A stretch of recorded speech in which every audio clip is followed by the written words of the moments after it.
Lady Anne Glenconner was one of 6 maids of honor who flanked Queen Elizabeth II on the day of her coronation in 1953. Then Lady Anne Coke was 20 years old when she was specially selected. She was in New York City when a telegram from her mother, Lady Elizabeth, arrived telling her the news.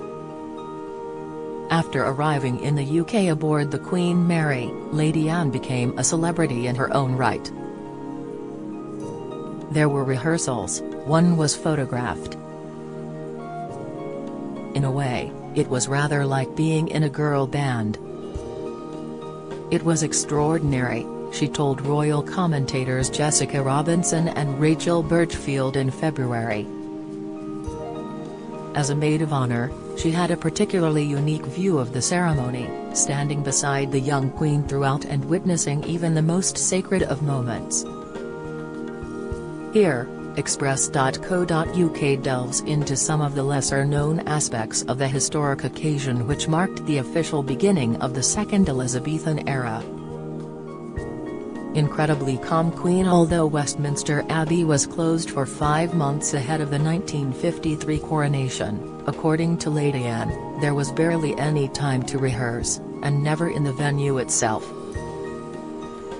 In 2013, she told the Daily Mail, "We had a few run-throughs with the Duchess of Norfolk, who actually walked quite differently from the Queen. She walked much faster and we had to really pick up our pace in a hurry when we got to the Abbey." The Maids of Honor only had one rehearsal with Queen Elizabeth at Buckingham Palace. During her appearance on podcast Royal, which is hosted by Ms. Robinson and Ms. Birchfield, Lady Anne said, "The Duke of Norfolk masterminded the coronation and he had actually organised the coronation just before the war, for the Queen's father because the Duke of Windsor had abdicated. So they knew what to do. The Queen was at her father's coronation and had taken in quite a lot, and that's possibly why she was incredibly calm at her coronation." Don't miss. Camilla's children feel not quite part of royal family, Sun admitted. Latest poll, should the monarchy be slimmed down? Poll, cost of King Charles' staggeringly expensive coronation laid bare. Insight, send your good wishes for King Charles III with our coronation cheer map. The nation is united for King Charles Ives' coronation, the first one in the UK for more than 70 years. Our interactive cheer map lets you send your coronation day good wishes for King Charles III with a few clicks of a button. Near disastrous preparations with countless members of nobility having descended upon London for the coronation, the capital city was packed. Lady Anne slept on a mattress on her great-uncle's floor the night before the big event. "I don't think many people would have imagined that," she said in 2013. She went on to say her own preparations nearly ended in disaster, with a questionable hairstyle causing difficulty on the day. She added, "On the morning, we had our hair and makeup done because the event was being televised for the first time, but my hair was a disaster. I had just had a perm done and they put these heated rollers in my hair. I was frazzled and looked like a sheep and was awfully upset. Fortunately, the hairdresser got to work and made me look half decent." But her hair was not the only aesthetic challenge of the morning. "We dressed at Buckingham Palace. Like the Queen, our dresses were by Norman Hartnell, but while they looked exquisite they were the most horribly uncomfortable things to wear and absolutely crushed our ribs," Lady Anne explained. "We were told to keep wriggling our toes to try and keep the circulation going." The dresses featured a gold leaf and pearl white blossom motif, cap sleeves and a wide V-neck. One, worn by Lady Rosemary Spencer-Churchill, the most senior maid of honor, boasted a 22-inch waist. It was restored to be displayed to mark the Platinum Jubilee last year. Her Majesty's last words as the most senior maid of honour, Lady Rosemary travelled by coach, behind Queen Elizabeth, to Westminster Abbey. 4 of us went to the Abbey on the morning of the coronation to await her. The 2 grandest of the maids of honour went in a coach behind her, Lady Anne told Podcast Royal.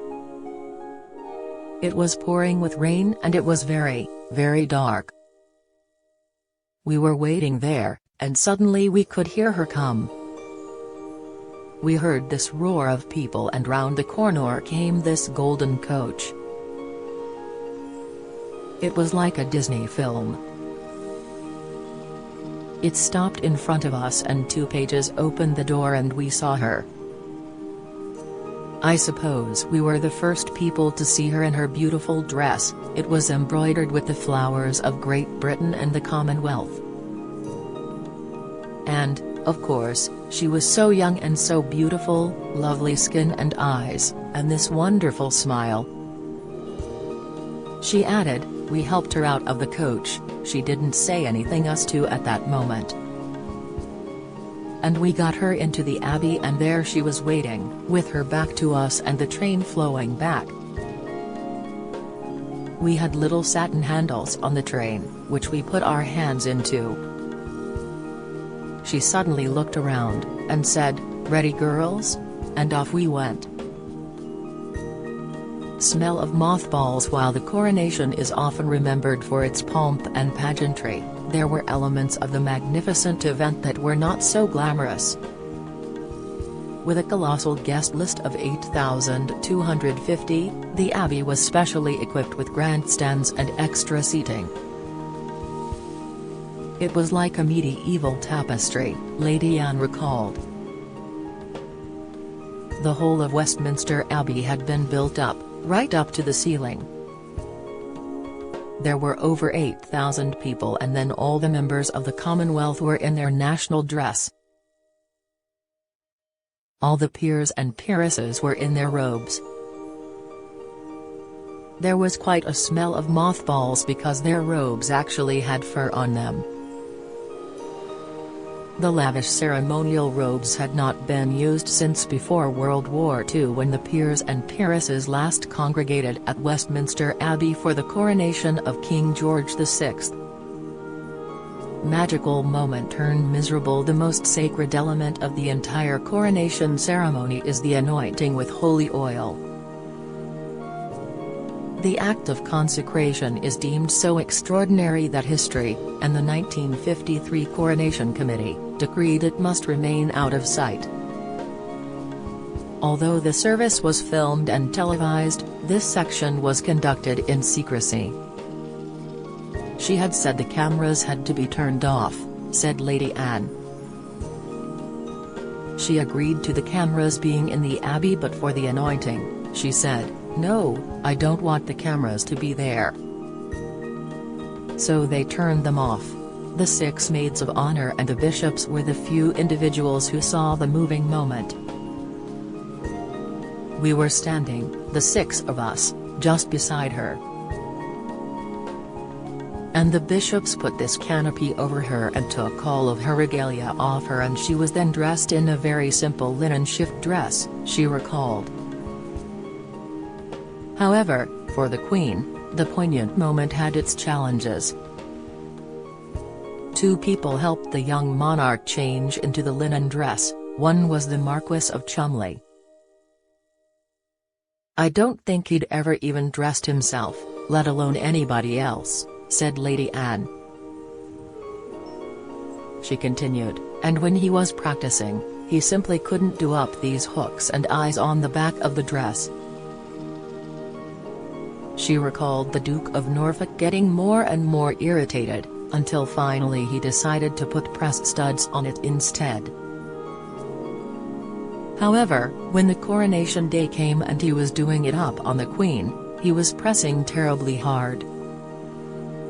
"I could see her going backwards and forwards," said Lady Anne. "After it was all over, I said to her, 'Mum, was that all right?' And she said, 'No, it was not all right.' Lord Cholmondeley pressed frightfully hard and it really hurt." All those little things, that no one else would have noticed, we did," she added. Skipping with happiness. Having returned to Buckingham Palace, the Queen thanked all of her maids of honor, telling them the whole day had been so wonderful. The monarch had a private film made of the day and she was so pleased it all had gone well. Lady Anne recalled the Queen skipping along the corridor in the film, with all the maids of honor following in her footsteps. They then appeared on the balcony of Buckingham Palace for the iconic royal scene, which crowds of well-wishers had been waiting to get a glimpse of the royals. "I have never seen so many people, you couldn't put a pin between them," she said, reminiscing about the atmosphere and the actual feeling thing of them shouting.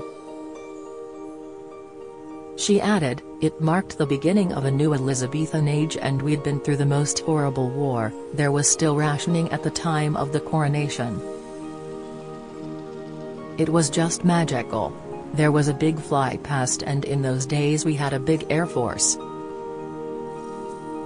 It was just the most magical, amazing day of my life," she concluded. Lady Anne will be among the guests at this weekend's coronation of King Charles III and Queen Camilla.